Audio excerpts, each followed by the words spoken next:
All right. A quorum being present, the Committee on Homeland Security Subcommittee on Cybersecurity, Infrastructure Protection, and Security Technologies will come to order. The subcommittee is meeting today for consideration of H.R. 3490, the Strengthening State and Local Cybercrime Fighting Act, H.R. 3510, the Department of Homeland Security Cybersecurity Strategy Act of 2015, a committee print of the DHS Science and Technology Reform and Improvement Act of 2015, and H.R. 3493, the Securing the Cities Act of 2015. I now recognize myself for an opening statement.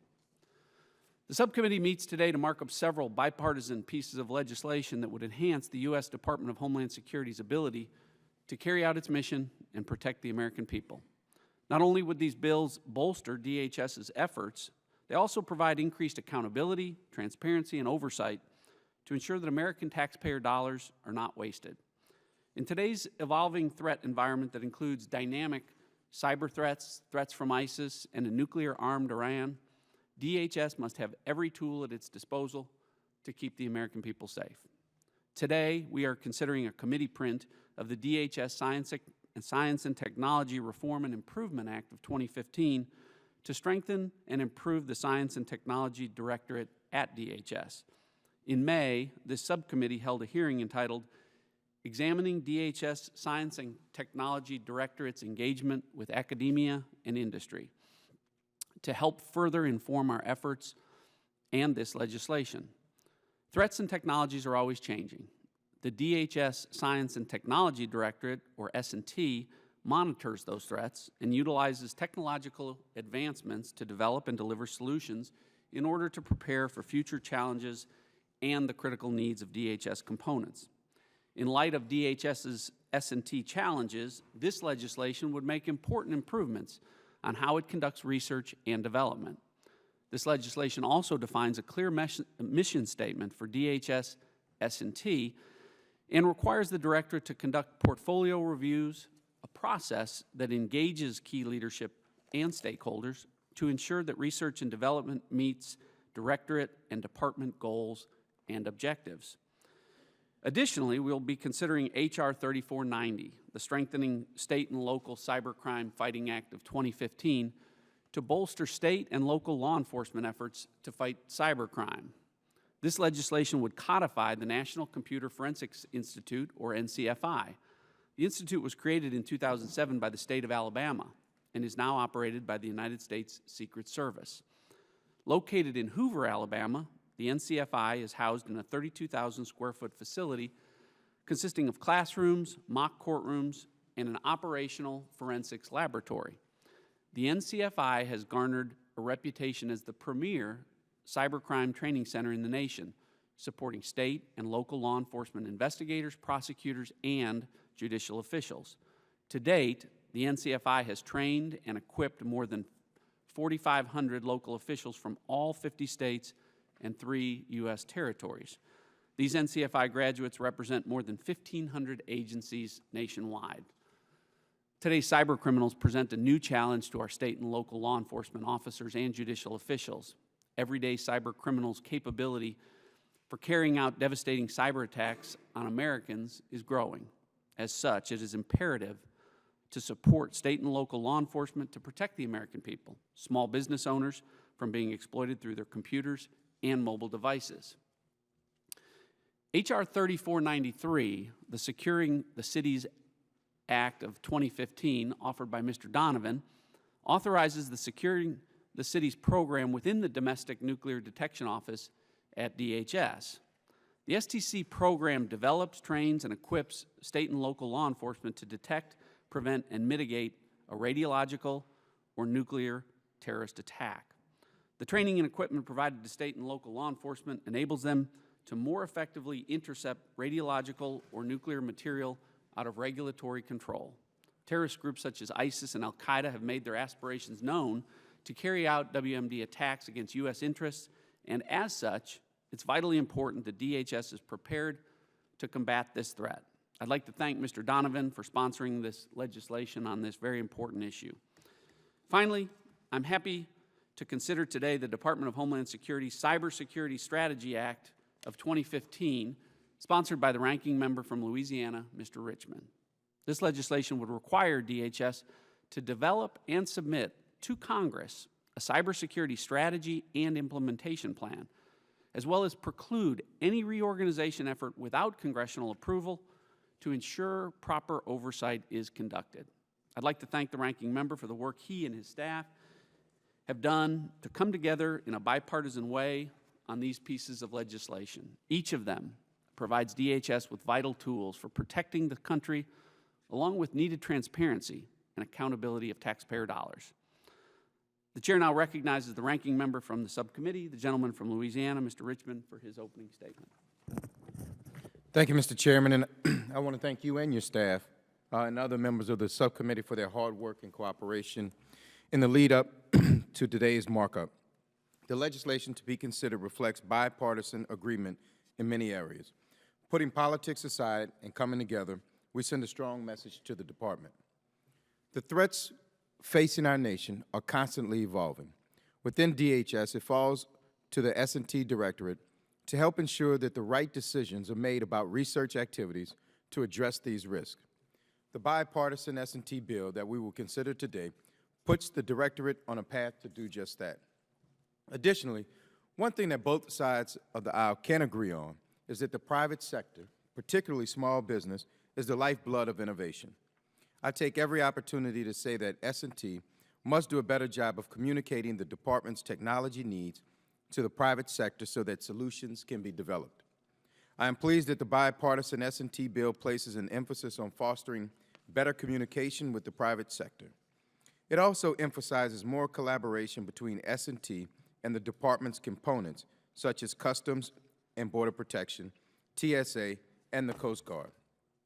Secretary Johnson, as a part of his department-wide Unity of Effort initiative, directed S&T to partner with operational components in integrated product teams, or IPTs, to improve research and development, decision-making, and technology acquisitions.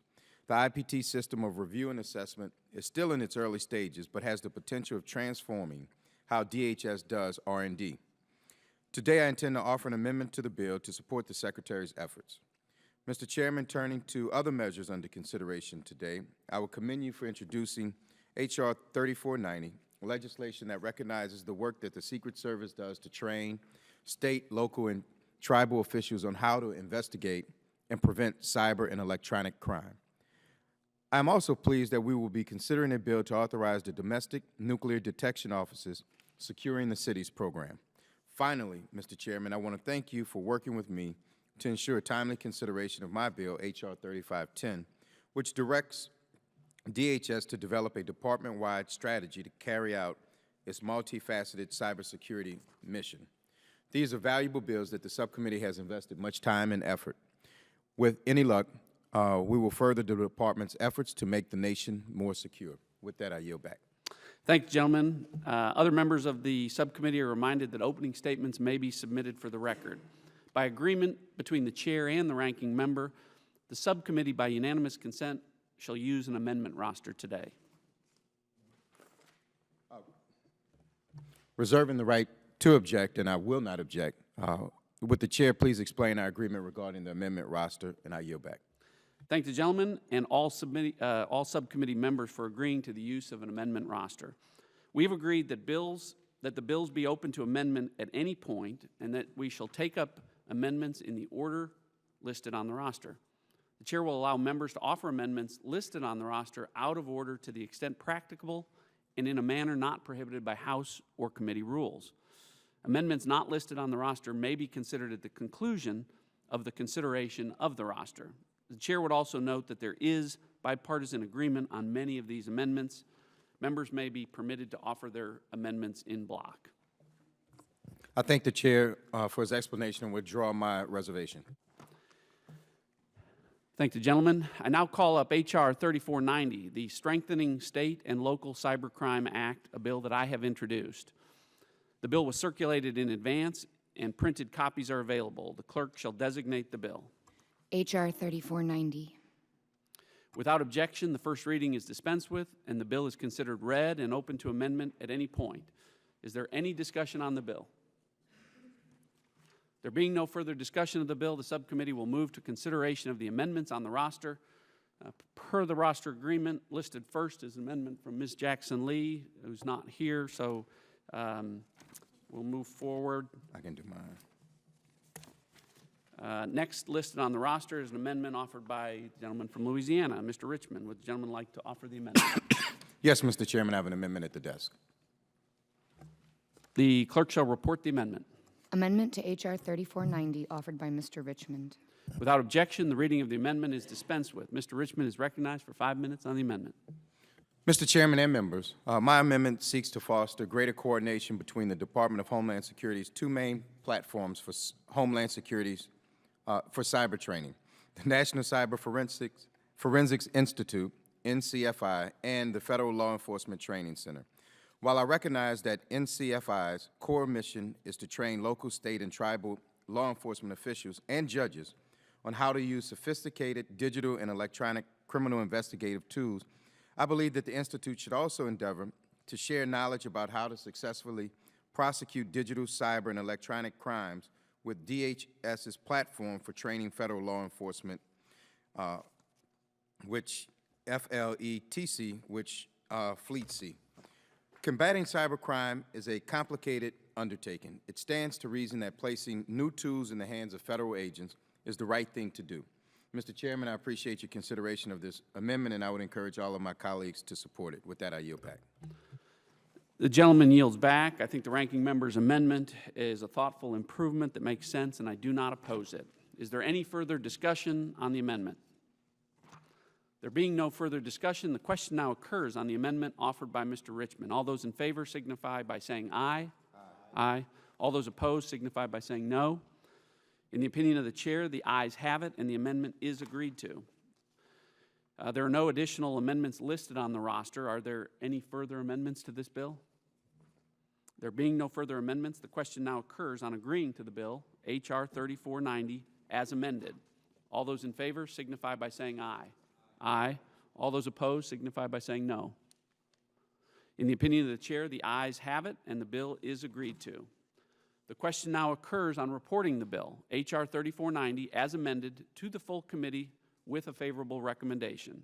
All those in favor signify by saying aye. Aye. All those opposed signify by saying no. In the opinion of the chair, the ayes have it, and the motion is agreed to. Without objection, the motion to reconsider is laid on the table, and the staff is authorized to make any technical and conforming changes. I now call up the revised text of H.R. 3510, the Department of Homeland Security Cybersecurity Strategy Act of 2015. The bill was circulated in advance, and printed copies are available. The clerk shall designate the bill. H.R. 3510. Without objection, the first reading is dispensed with, and the bill is considered read and open to amendment at any point. The gentleman from Louisiana, Mr. Richmond, is recognized for 5 minutes on his bill. Thank you, Mr. Chairman. H.R. 3510 will require the Secretary of Homeland Security to develop a strategy and implementation plan for carrying out all of its cybersecurity missions. Today, DHS is not only responsible for working with federal agencies to protect federal civilian networks, but also for helping to bolster cybersecurity within the private sector, principally through the National Cybersecurity and Communications Integration Center, NCIC. It is also a major federal player in cyber research and development and cybercrime investigations. My bill requires that contents of the strategy to include the strategic and operational goals needed to execute the Secretary's cybersecurity responsibilities across the department. It is also important that the department show clear leadership for others in government and in the private sector, particularly critical infrastructure sectors, by showing its own cyber strategic plan, objectives, and measurements for success across its many components. Consideration of H.R. 3510 today is timely. Just this week, the DHS Office of Inspector General issued a report entitled, DHS Can Strengthen Its Cyber Mission Coordination Efforts. In it, GAO provided new and detailed information on the cybersecurity shortcomings in two specific DHS frontline components. The report also provided useful insight into the day-to-day programs, policies, and activities required to undertake the Secretary's full cybersecurity responsibilities. Ultimately, GAO recommended that DHS develop a strategic plan to improve cyber awareness in all of its agencies.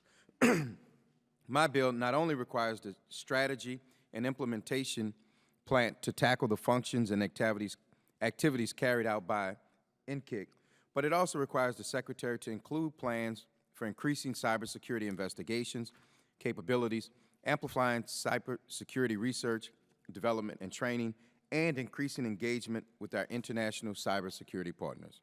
In recent years, Congress has provided significant resources to DHS to build its cyber programs and workforce. Further, a lot of money has been spent to respond to cyber events and persistent cyber threats. We must make sure our investments in cyber operational plans and cyber R&D are technically achievable and transparent where they can be. Fundamentally, my bill seeks to assist the Department in development of a clear and measurable strategic posture that can be a model for our government agency, for other government agencies, and to help protect our nation's critical cyber infrastructure. With that, Mr. Chairman, I yield back. The gentleman yields back. I think that the bill is a good one that will improve our ability to fulfill our obligation and role for congressional oversight of DHS, and I support it. Is there any further discussion on the bill? There being no further discussion of the bill, the subcommittee will move to consideration of amendments. There are no amendments listed on the roster. Does any member wish to offer an amendment to this bill? There being no amendments, the question now occurs on agreeing to the bill, H.R. 3519. All those in favor signify by saying aye. Aye. I'm sorry, 3510. 3510. All those in favor signify by saying aye. Aye. All those opposed say nay. In the opinion of the chair, the ayes have it, and the bill is agreed to. The question now occurs on reporting the bill, H.R. 3510, to the full committee with a favorable recommendation. All those in favor signify by saying aye. Aye. All those opposed signify by saying no. In the opinion of the chair, the ayes have it, and the motion is agreed to. Without objection, the motion to reconsider is laid on the table, and the staff is authorized to make any technical and conforming changes. I now call up the committee print of the DHS Science and Technology Reform and Improvement Act of 2015. The text was circulated in advance and printed copies are available. The clerk shall designate the committee print. Committee print, DHS Science and Technology Reform and Improvements Act of 2015. Without objection, the first reading is dispensed with and the committee print is considered read and open to amendment at any point. Does any member wish to be recognized to speak on the committee print? Mr. Chairman, I have an amendment at the desk. Actually, 3 amendments en bloc.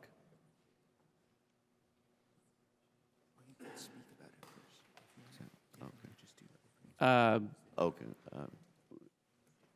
Mr. Chairman, I'd just like to say a few brief words about the committee print that we'll be marking up today, if I could. You bet. Okay, thank you, Mr. Chairman. Gentleman's recognized. Thank you, Mr. Chairman.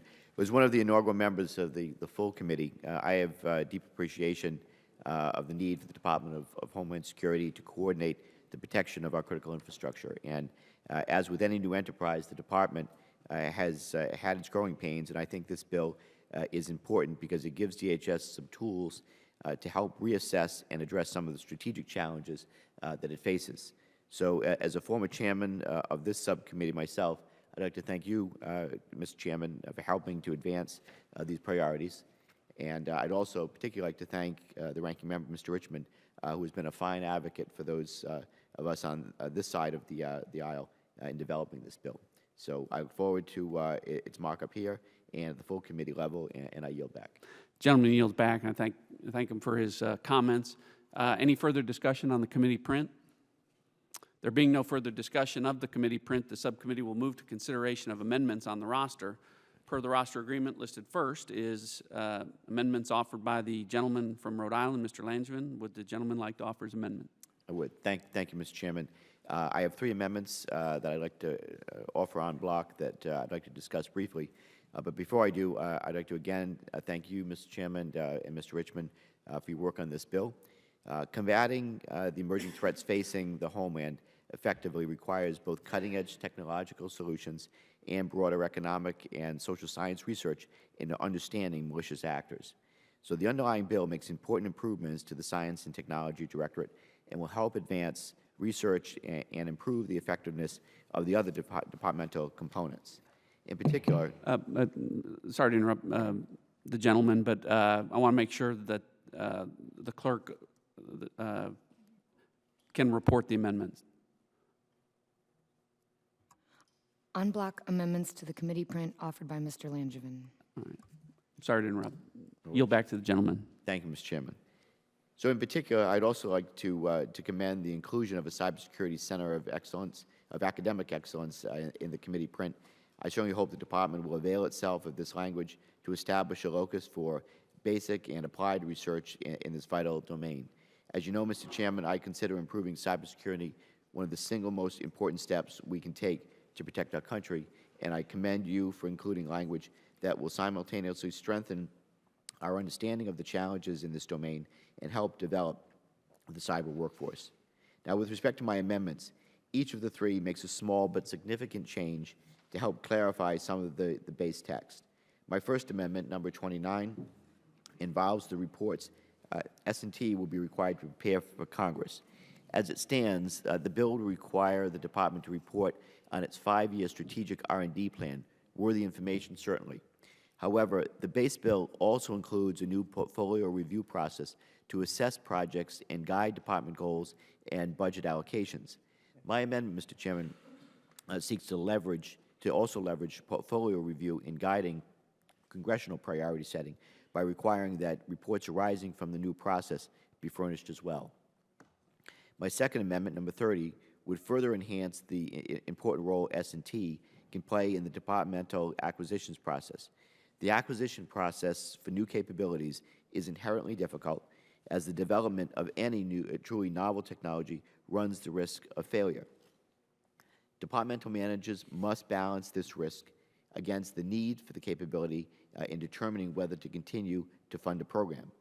Funding decisions, in turn, are often based on an acquisition program baseline, an estimate of the cost to run the project to completion. Unfortunately, well-meaning program managers can sometimes have an inflated sense of their own capabilities to bring projects in at low cost. While S&T is already charged in the bill with supporting the evaluation of technical capabilities of acquisition programs, my amendment would expand that review to include life cycle cost assessments, helping to ensure estimates are as tight and accurate as possible. Finally, my third amendment, number 31, highlights an important existing authority as part of the department's central mission. The existing DHS authorization calls for the creation of a clearinghouse to disseminate information about Homeland Security technologies to personnel at every level of government, federal, state, and local. This has proven an effective model. For instance, the First Responder Technologies Division of S&T allows new technologies to be brought quickly to bear in addressing capability gaps.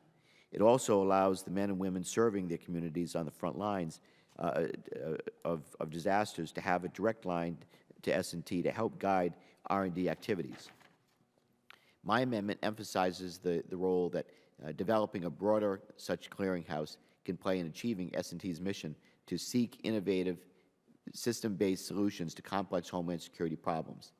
So with that, Mr. Chairman, I'd like to thank you again and the ranking member for your work in this bill. I encourage the adoption of these common sense amendments, and I yield back. Gentleman yields back, and I thank the gentleman for his sincere commitment to improving our nation's cybersecurity posture, and I certainly agree with the spirit of this en bloc amendment. Is there any further discussion on the amendment? There being no further discussion, the question now occurs on the en bloc amendment offered by Mr. Langevin to the committee print. All those in favor signify by saying aye. Aye. Aye. All those opposed signify by saying no.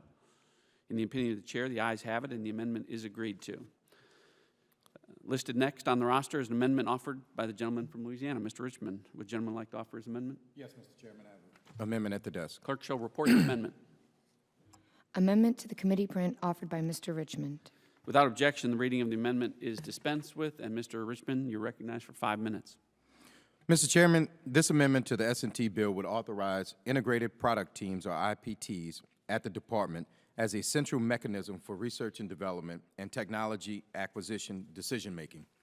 As I mentioned in my opening statement, Secretary Johnson, through the Unity of Effort initiative, directed S&T and operational components to work together to identify and address capability gaps in key departmental mission areas. IPTs hold the promise of providing increased visibility into department-wide research and development projects, cost schedules, and acquisition requests.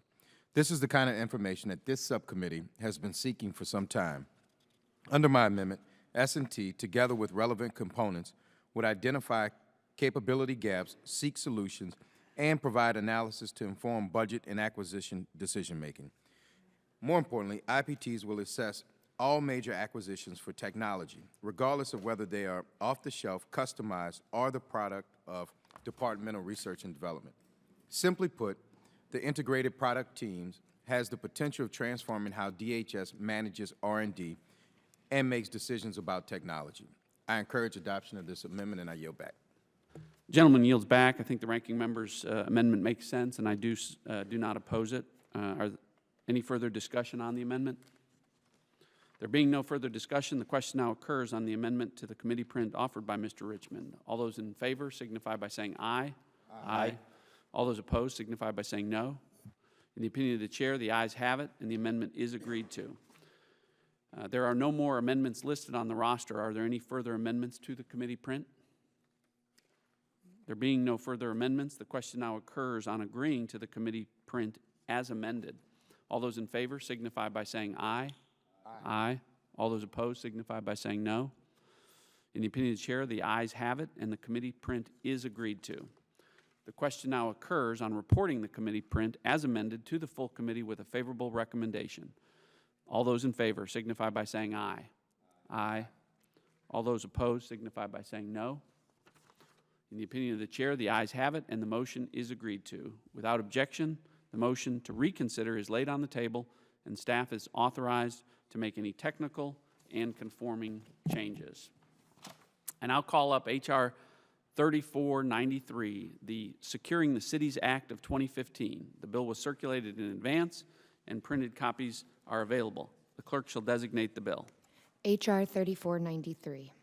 Without objection, the bill, the first reading is dispensed with, and the bill is considered read and open to amendment at any point. I now recognize Mr. Donovan for his statement on the bill. Thank you, Mr. Chairman. Representing the 11th District of New York and being a former district attorney in New York City, I fully understand the importance that our major cities are protected from catastrophic terrorist attacks. Just last week, we observed the 11th anniversary of the 9/11 attacks. In keeping our pledge to never forget, it is our duty to ensure that such an attack never happens again. This legislation keeps our commitment and gives the Department of Homeland Security the tools it needs to carry out this mission. Recently, our full committee held a hearing at Ground Zero in Lower Manhattan. At that hearing, we heard from Commissioner William Bratton of the New York City Police Department, who described the current threat environment facing New York City. In his testimony, he specifically referenced the risk that terrorists may introduce illicit nuclear materials into the city to conduct an attack. Additionally, in April of 2010, the President himself stated, and I quote, "The single biggest threat to U.S. security, both short-term, medium-term, and long-term, would be the possibility of a terrorist organization obtaining a nuclear weapon." To guard against this risk, the Department of Homeland Security initiated the Securing the Cities program within the Domestic Nuclear Detection Office. The STC program provides training, equipment, and other resources to state and local law enforcement in high-risk urban areas to prevent a terrorist group from carrying out an attack using a radiological or nuclear device. The STC program began in 2006 as a pilot program in the New York City region, including Jersey City and Newark, and was maintained through the leadership of my friend, Representative Peter King. Since 2007, the New York City region has purchased 13,800 radiological detectors and have trained over 19,000 personnel.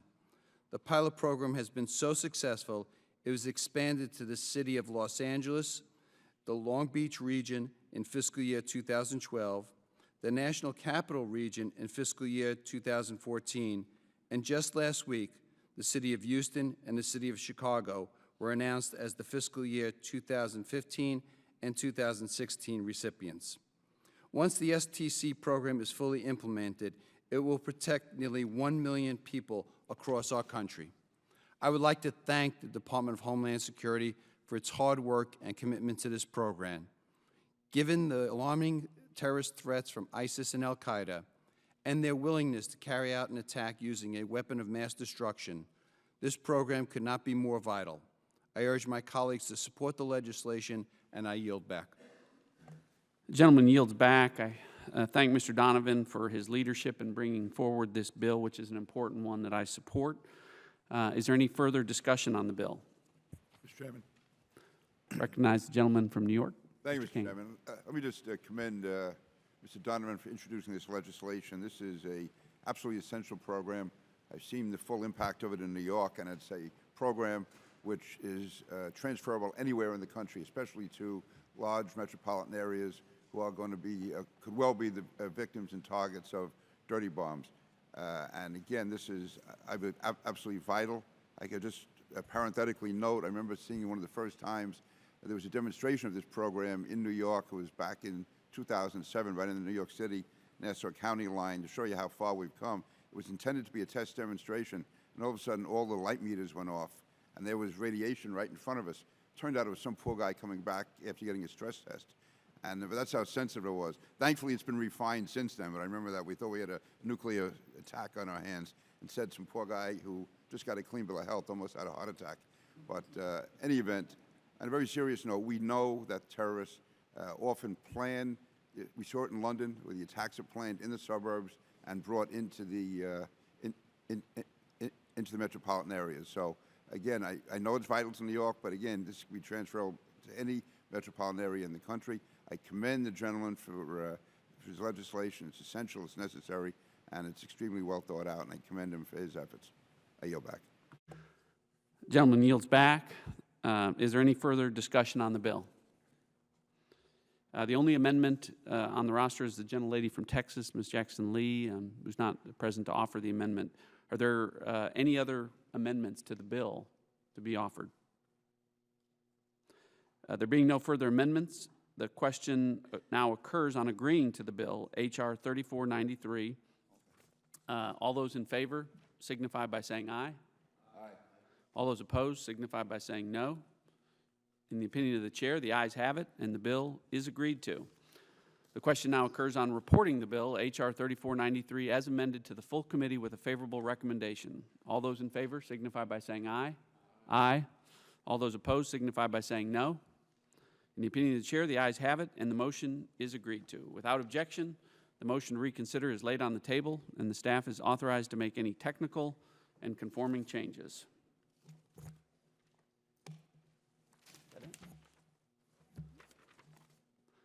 There being no further business, the Subcommittee on Cybersecurity Infrastructure Protection and Security Technologies stands adjourned. Thank you all. All right.